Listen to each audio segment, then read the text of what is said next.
sihambele eMzala Nxumalo region njengobuholi be-ANC KwaZulu Natal njengelunga le-PTT yaKwaZulu Natal ephethwe coordinator no-convener ubaba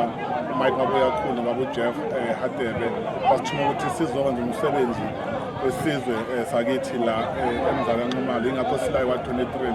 la khona esihambele khona imizi ehlukahlukene senzo door to door sixoxa nabantu bakithi sibagqugquzela ukuthi baphume ngobuningi babo bayovota base bazisho futhi izikhalazo zabo kodwa sisukubonga kakhulu abantu bakithi ukuthi basenalo ithemba ukuthi uKhongolose bazovotela futhi bayazi ukuthi wona ozokwazi ukuthi ubasize izinkingeni ababhekene nazo ngoba yikho enye inhlangano enkulu nekwazi ukusiza abantu ngaphandle kaKhongolose. Ingakho-ke namhlanje sila sihambele ngisho nama-crash sabona ukuthi fanele kusizwe yiphi. Ingakho-ke njengokhona sizokhuluma no-MEC waka-education ukuthi ahambe ayosiza kuma-crash lawa akade ekhuluma sicele nabasebenzi be-department yaka-education ukuthi basiza ngoba ukusiza abantu esibasiza ngazo zonke iy'khathi masithole kukhona abantu abakhala fanele sikwazi ukubasiza. Ziningi izinto ubuholi ekuzobenza ingakho nakusasa kuyaqhubeka ubuholi benza ama-program nangomgqibelo kuyoze kuphele unyaka na after my-elections ziningi sizobe sizenza ngoba asizile la kuphela nama-by-election kodwa sizela ngoba sizosiza abantu bakithi sizokwazi ukuthi impilo iqhubeke phambili.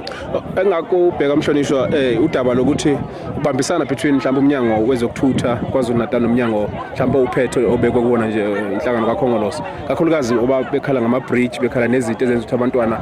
befunde bebephazamiseka ungathini lokho kuphawula ko? Kunjalo sisebenza endawonye nozabethu ingakho uma umphakathi la kade ukhala ngemgwaqo nama-bridge ngiphumile ngafonela uzabethu ubaba uMthombeni wazibophezela ukuthi uzothumela ithimba likwazi libheke leyo mgwaqo leyo ibheke leyo ma-bridge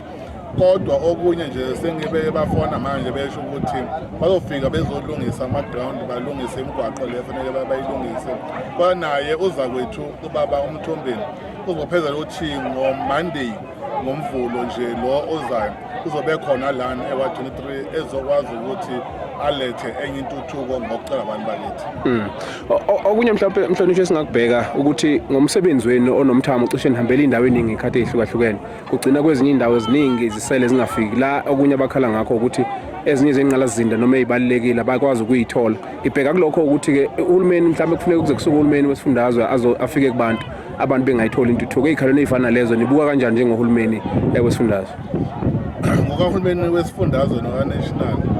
njengomnyango nje wa-education wonke ama-district anama-office wonke omasipala banama-office so umuntu office ukusizakala ngokwe-department akufanele kuze kusuke umuntu osemarisburg noma oseThekwini kodwa intuthuko ithola khona la eduzane kulama-office akhona ngoba into eyenziwa kwi-province emarisburg ezeThekwini iyafana neyenziwa la eFreyheim iyafana neyenziwa kaNongoma so ingakho-ke sikwazi ukuba siyabambisana sikwazi ukuthi nansi into ereportiwe sikwazi sibasize so ukuthi thina sisikhathi asikho eFreyheim asikho eNongoma asikho eKokstad or asikho eMaritzburg kodwa intuthuko isuke ikhona yonke KwaZulu Natal intuthuko ikhona ingakho abantu bebonga benconcoza futhi abanye bayazisola ukuthi benza iphutha bangavotela uKhongolose bazovotela uKhongolose ingakho ubona abantu beza ngobuningi babo manje bebuye kuKhongolose nalabo ababehambile bayabona ukuthi babehambele into engekho ikhaya lamampela uKhongolose. Asiphethe mhlonishwa ngendaba bakhale ngayo ye-demarcation board engicabanga ukuthi mhlawumbe iyona esika imngcele la khona abantu mabefuna intuthuko bese bekhonje ukuthotha abekho engcenyeni mhlawumbe yokuthi bathole leyo ntuthuko. Ngibheka kuleso sigaba sokuthi i-demarcation board ikwazi kanjani ukunilekelela ukuze nani njengabantu abaletha intuthuko nikwazi ukuyiletha ngokuqondile? Akulona iqiniso ukuthi le ndawo esikuyona ayiveli kwimap njengoba khona isikole nje kusho kona ukuthi iyavela ngoba lesikole sakhiwa uhulumeni waZulu Natal ukuganga nje kwabantu bamasipala abahluleka ukuhambisa intuthuko kubantu bakithi kunokuthi bamise intuthuko bese bethi abaveli. Uma bengaveli ugesi ufake kanjani la, uma bengaveli amanzi bawaletha kanjani la,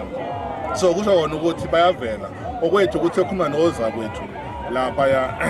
kumasipala ukuthi abasiza abantu bakithi irrespective ukuthi umuntu uyakuyiphi inhlangano, ngoba ukusiza umuntu nongakuvotelanga kusho kona ukuthi uzokubona ukuthi kubalekile akuvote nangelinye ilanga. Awakho ukugcina Mhlonishwa? Sibonga kakhulu abalaleli emakhaya, sibonge kuyo yonke iZululand, sibonge ngeFriday, sibonge noNgoma, sibonge nje wonke KwaZulu Natal ukuthi bakithi bahlezi benathi naso hlezi sinabo sonke isikhathi.